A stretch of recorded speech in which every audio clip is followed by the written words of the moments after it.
Today on the newscast, did Israel just bomb a Hezbollah base near Damascus where new attacks against Israel and the U.S. were being planned? Get all the breaking details next.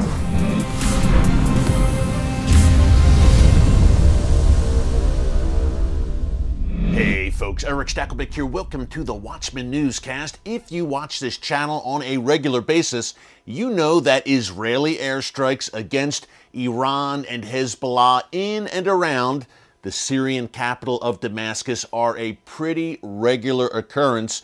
The reason why? The Iranian regime is hell-bent on establishing a permanent military and terror presence in Syria at Israel's doorstep. Now, in particular, Iran is very active around Damascus and on the Syrian side of the Golan Heights at Israel's doorstep. So needless to say, Israel has carried out hundreds of airstrikes over the past several years to push Iran back from its border, number one, and number two, to weaken Iran's military infrastructure and to prevent Iran from transiting advanced weapons, in particular precision-guided missiles, PGMs for short, into the hands of Hezbollah in southern Lebanon. So no doubt Israel has been very active and has made great strides in pushing Iran back and in many cases foiling terror plots by Iran and Hezbollah. And folks, it seems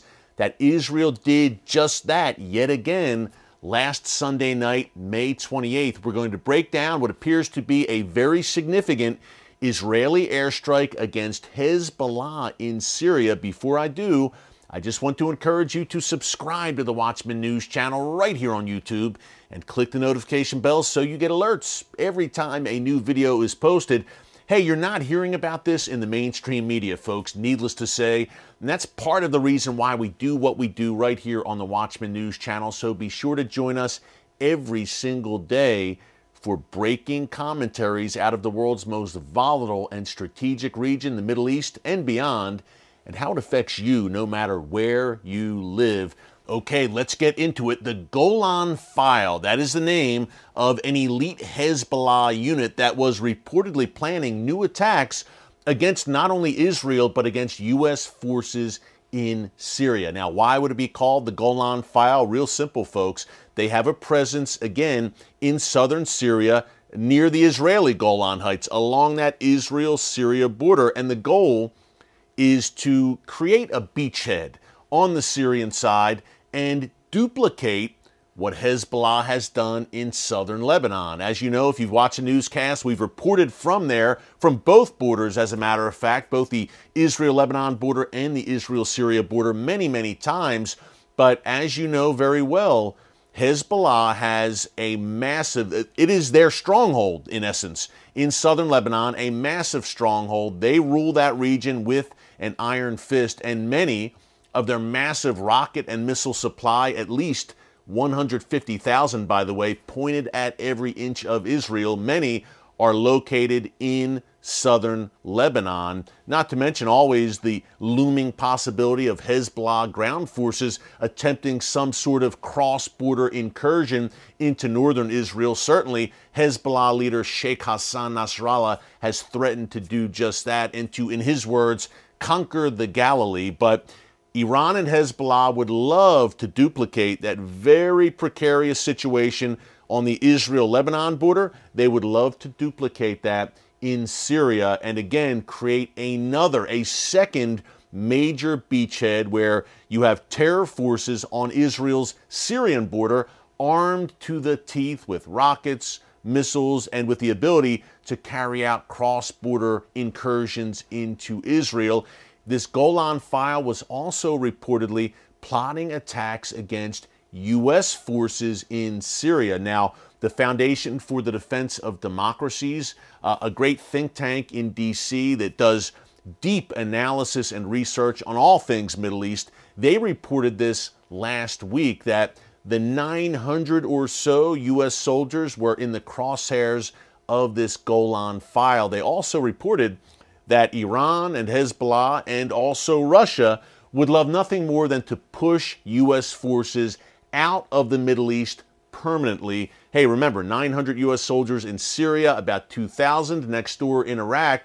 And what Iran and Russia would like to do is create the complete debacle type scenario that we saw in Afghanistan in August 2021 and create the impression that American forces are being chased out of the region, create an impression of American weakness around the world. Well, there's not weakness in U.S. soldiers who are fighting valiantly on the ground, but certainly we've seen plenty of weakness in Washington, D.C. and the White House. Iran and Russia know that very well. So, folks, I would not be surprised to see these actors up their attacks, God forbid, but it wouldn't be a surprise, up their attacks against U.S. forces in the region. Already, since Joe Biden took office in January 2021, Iranian forces and Iranian proxies have carried out at least 80 attacks against U.S. forces in the region, and the Biden administration has seen fit to respond to those 80 attacks a grand total of 3 times. 3 responses in the past 2.5 years to this repeated onslaught by Iran, and it goes deeper than that. There's even attempts by the Biden administration to revive nuclear talks with Iran. We'll close with that in a minute, but real quick, multi-front war. We've been talking about this a bunch for some time here in the newscast, but now it's being reported more and more in the Middle Eastern media as well. We've been talking about this for over a year. We've called the multi-front threats that Israel is facing Iran's ring of fire, Palestinian Islamic Jihad and Hamas in Gaza to the south. As we just discussed, Hezbollah in southern Lebanon to the north, various militias in Syria and Iraq, and then further south, the Houthis in Yemen. Israel, again, surrounded by this Iranian-backed ring of fire that the regime in Tehran may look to ignite soon.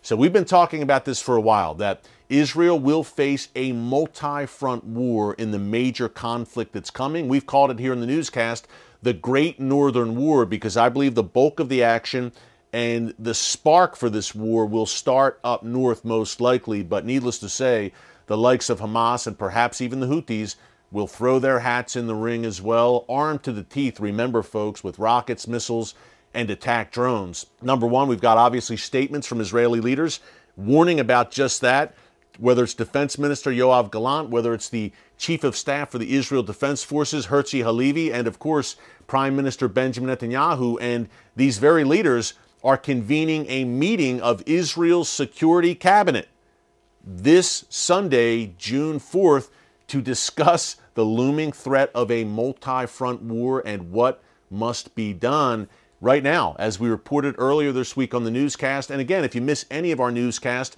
just go to our homepage under newscast. The full archive is there. And again, while you're there, be sure to subscribe, of course.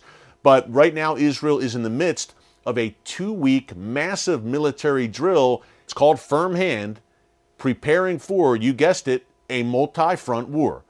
And secondly, practicing deep bombing runs. Now, that can only mean one thing.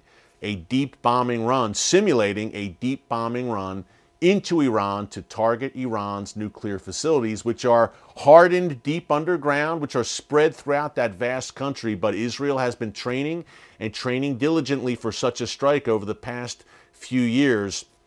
And right now, Israel's saying, look, this multi-front war, and how could this ring of fire ignite? It could very well ignite as Israel strikes Iran's nuclear installations, and then Iran, obviously, the response will come from Iran and the orders will be given, and that could be the instance where Hezbollah, which is laid very low in a sense since 2006 and its last war against Israel, that could be when Hezbollah unleashes its forces. But folks, I've been on training drills to encourage you as we close. Number one, the main encouragement, God Almighty still sits on the throne. He's in control, and when it comes to his land, the land of Israel, he neither slumbers nor sleeps. His word is very clear about that. So take heart, don't be fearful, don't be worried. God is in control.